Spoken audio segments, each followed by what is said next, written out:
vaccinated telling the unvaccinated to pipe down on social media. Really? You're seriously still villainizing the very people who try to warn you and save you. Some are even saying we are fortunate to not be jabbed, as if it was that fucking easy to resist. And history is literally being rewritten by those who surrendered to it. The fact is, the compliant, the vaccinated, enjoyed a multi-year pass from societal exile, yet they currently dominate the victimhood narrative. And my tone has hardened, only because I spent years fighting for the injured and bereaved, and I am sick to death of the gaslighting and the lack of accountability from the vaccinated, which, ironically, is what the injured and bereaved have suffered, and the total erasure of what the unjabbed endured. They tried to force us out of society, but we are still here, the ones consistently fighting this literal satanic globalist agenda. And personally, honestly, I'm exhausted. I've completely spent myself on a collective of people, most of whom have shown nothing but utter entitlement. And right now, as we watch this Fauci hearing unfold, all I see on social media is this flooding of this pathetic narrative of how much of a victim every vaccinated person is. We hear about how the vaccinated suffered a fear campaign and propaganda. Well, what about the unvaccinated? I personally invested 3 brutal years of my life and my time and my energy specifically dedicating myself to the vaccinated, to the injured and bereaved. And that was after 3 years of trying to convince hundreds of thousands of people in community outreach on the streets, which I did daily and weekly, and millions at protests, trying to convince them not to take the poison. I worked for years relentlessly to save lives and to inform, and so did millions of unjabbed, unsung heroes worldwide. And in some way, I blame my own choice to invest so much, because I'm really pissed off now. And the reason for this video is that I know that I'm not the only one that's getting pissed off with this. Once again, it's the unjabbed doing the heavy lifting. Still, always, the unjabbed are the minority, and we are and always have been fighting, while the vast majority of the jabbed are being fought for. So yes, there is a good few jabbed who are injured and bereaved fighting with us. And I mean literally a few, but they are the exception and not the rule, because the majority of the jabbed who claim to be fighting are fighting for the jabbed only, towing the mainstream media lines and desperately trying to remain Ofcom palatable for a slot on GB News or for a headline in a grotty newspaper. And when you see unjabbed people lashing out online, on social media, just remember, those are the exact people who try to warn you and save your lives for 2 straight years. From 2020 to 2022, they got so utterly exhausted and pissed off by your venomous hate that they finally thought, you know what, fuck it. Why should I listen to your stories? Why should I help you now? And that is fair, because we constantly hear about your trauma. All the while, you try to silence us. But what about what we went through? Every single bit of truth that's leaking into the mainstream right now, every tiny headline or dripped omission exists solely because of what we, the unjabbed, did and said years ago. It's because of our relentless work that the facade is cracking. So let me ask you, when will the jabbed speak for the unjabbed? When will the unjabbed, who were 100% right from day one, get a single front page headline or mainstream acknowledgement? Because senators, MPs and mayors all over the world have spoken officially for the jab injured. There have been panel shows, news slots and committee meetings. No, it's not all that you want. It's not enough for you. I don't know what will be enough. I think we all want the same thing. But we all want justice. It's just that some of us also care about the truth. Meanwhile, the unjabbed have had sod all. Absolutely fucking nothing. And we were right all along, yet the majority of the jabbed now have the absolute audacity to flood platforms like X, telling us not to be morally superior and to knock off the bullshit because we don't get a trophy. And then we look at the fucking clinical staff, the fucking nurses and doctors and healthcare professionals desperately evading accountability. Look at them on social media right now, literally begging for pity, whimpering. We didn't write the kill protocols. It's not our fault. You have no idea how hard it was for us. Cry me a fucking river. Every single clinician or medical professional who implemented those lethal directives is absolutely accountable. If you don't admit that, you are just admitting that you're a mindless, spineless, robotic drone who carried out protocols that harmed and killed people because you were too fucking weak to stand up to bad policy. It proves you lacked any real medical knowledge. You're just a box-ticking, mindless minion in uniform. So your excuse doesn't matter. You claim you faced being fired, loss of your job. Seriously, is that really the best excuse you have for complicity, for literally killing people? Worse, I personally organised a campaign and a protest that was all over the headlines, all over it, in January of 2022, that saved 88,000 unjabbed NHS workers' jobs. But what did you all do when your job was saved? I mean, I know because I was there. I organised it. Hundreds of thousands of people marched for you that day. And 2 months later, when they were jabbing 12-year-olds and then 5-year-olds, where were you? Back at fucking work. How many of you 88,000 unjabbed NHS workers implemented the kill protocol or jabbed someone when you wouldn't take it yourself? Some of you remain supportive, I'll give you that, some of you, literally a handful. But for the majority of you, as soon as your job was secure, it was once again, I'm all right, Jack. So what do you think happened to the unjabbed for years? We faced total societal exile. We were completely banned from venues, events, pubs, restaurants, festivals, concerts, international travel. We endured hate campaign after hate campaign orchestrated directly by governments worldwide, constant mockery from high-profile celebrities and headline after headline demonising us. We were literally refused medical care. I mean, I was refused treatment because I didn't take a PCR test. I rejected the PCR test. We were so thoroughly villainised that you lot screamed literal death wishes on our timelines. You called us refuseniks, morons, selfish and other spiteful names. You literally spat at us in the street. That actually happened. While you proudly virtue signalled, snitched and ostracised us. Our friends left us and some unjabbed were even abandoned by their family. Some of us were arrested, brutalised by police and convicted in our courts just for trying to save lives and speak the truth. Every day, every single day, for years, it was a living hell, living torture for us because we did not comply. But we were right all along. But we don't get the news, the interviews, the Senate meetings, or the massive product liability claim payouts. We have to say it ourselves. But even when you hated us, even when the jabbed hated us, we spoke for you. We platformed you. We handed out leaflets for years to protect you, while some morons on our side banged on about pure blood, which I personally hate. The collective, the majority of the unjabbed said, we must not lose our humanity. We must unite with the jabbed. And we made that happen. We ran the campaigns, hosted the rallies, and built the conferences. We built the safe space for you to tell your stories. So don't you dare lecture me now, watching this, about unity. Because true unity is based on truth. And I invested 6 years in uniting people. And I think now, for what? I understand why the jabbed don't comprehend real unity, because you believed a brainwashed, state-sponsored version of civic duty was unity, while treating us, the unjabbed, like lepers. For years, only one side has initiated. Only one side has campaigned for everyone.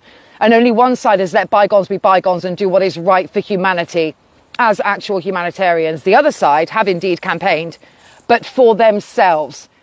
So to all the jabbed telling us, the unjabbed, to pipe down, fuck you. To all the nurses and clinicians begging for pity as if you're a victim, fuck you too. I have respect for the clinical staff, doctors and nurses who risked their livelihoods to speak out and save lives. I have unending respect for the very few jabbed, jab injured and bereaved who are fighting for all of humanity, not just for themselves, but that's very few. I respect the plaintiffs in the case against Bill Gates in the Netherlands because they aren't looking for a quick taxpayer-funded payday. They are exposing the entire satanic globalist beast and holding the likes of Bill Gates and Albert Bourla, Pfizer CEO, accountable as individuals. And that brings me on to another thing as well, which I don't think many people actually know is going on. I think that people are completely unaware of this. To the AstraZeneca class action claimants in the UK High Court, who are securing millions with non-disclosure agreements, I do not respect you. And if you don't know about that claim, a group of injured and bereaved are suing AstraZeneca in a product liability case. One of many, by the way, one of many. Let's get down to the brass tacks of that. AstraZeneca isn't paying a single fucking penny because of the indemnity contract signed by our corrupt government in 2020. The British taxpayer is footing the entire multi-hundred million pound bill. You, vaccinated and bereaved claimants, are suing the government by proxy and making the taxpayer pay for every penny, and you know it. The public purse is funding AstraZeneca's elite corporate lawyers, bleeding £1,500 an hour, funding the expert witnesses and funding individual lifetime compensation payouts up to £20 million each. That is a grotesque, systemic stitch-up. A claimant in this class action can walk away with millions of taxpayer money on the condition of absolute silence. You're taking blood money to fund your own hush money packages, bankrolling the exact machine that broke you and keeping the rest of humanity trapped in this fucking mess. You're willing to be silenced, to have the truth silenced for a fucking payout. And some of you have already got the VDPS payout as well, which makes it worse. We're not the same. So why should the unvaccinated and the general public fund a multi-million pound product liability claim for other people's choices? Everyone had a choice. That is an unassailable fact. Nobody was dragged to those vaccine centres. The vast majority chose to line up, chose to ignore the warnings, proudly updated their social media profiles and joined the hate mob against the unjabbed. That's the harsh truth. It's the truth. It's harsh, but it's the truth. And one thing I'll also say, because I heard this a lot over the years, is the term medical rape. Yeah, it worked for a while. It absolved you of any accountability whatsoever. It describes the crime being committed worldwide because it was a crime. But let's be brutally honest. Adults had a choice. Being violently assaulted in the most despicable way imaginable does not happen through fear-mongering, government briefings and TV adverts. There are no billboards saying, "Get raped for your health," and people resisting that assault are not called refuseniks. To say that arguing we had a choice is like blaming a rape victim is sickening. It completely trivializes the horror of sexual violence. While injecting powerless children is a completely different story, adults had a choice. So coining the phrases like medical rape, it's just word gymnastics. There's a massive line between systemic and psychological coercion and physical, violent, brute force. The jab was not akin to rape. And if you've ever been a victim of rape, you don't need me to tell you the difference. The pressure and the threats were intense. The job losses, social exclusion, no travel, no entry. Yeah, we, the unjabbed, we know we made those sacrifices. The coercion was severe. Yeah, we know. We said no. But unless you were physically beaten and pinned down to be jabbed, it's not the same as rape. Concern and righteous rage about the coercion and autonomy deserves airing. The rape analogy does not. It sickens me. So it's time to face the hard, uncomfortable truth. You had a fucking choice. And in case you didn't know, we all suffered the multi-trillion-dollar campaign. It's just that the jabbed were the ones who didn't face a second of total demonization and social exclusion. Every single one of us was targeted by that psychological warfare. And we are all victims of it, jabbed and unjabbed, not just the ones who chose to comply. But for years, the unjabbed had the absolute roughest ride. We were the primary targets of the state's venom, and your venom, villainized and cast out of society. But we were right, and we have damn well earned the right to say we were right. And to this day, not once have we had any official acknowledgement or indeed an apology. But guess what, guys? We aren't dumb enough or desperate enough to sit around expecting one. We don't need validation from the system that tried to crush us and kill us. The truth always comes out, and look, it has. We fight for humanity, not for self. And that's the fundamental difference between us and the people begging for pity while attempting to bury the truth, bury history, and bury who they were during that time. You want to rewrite history now. You want to bury who you were, and you want to silence the truth. How fucking dare you? Truth is all that matters. Admit who you were. Admit you were wrong. Stop telling us to stop pointing out the facts, because we are the only collective on this planet who will. And that is exactly the way it has always been.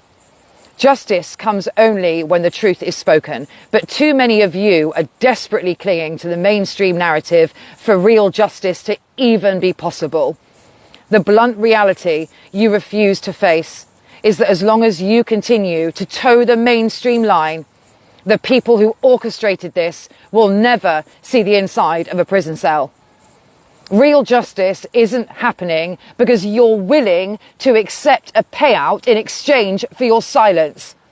It isn't happening because you're still actively trying to silence the truth to protect your own fucking pride. We all deserve justice.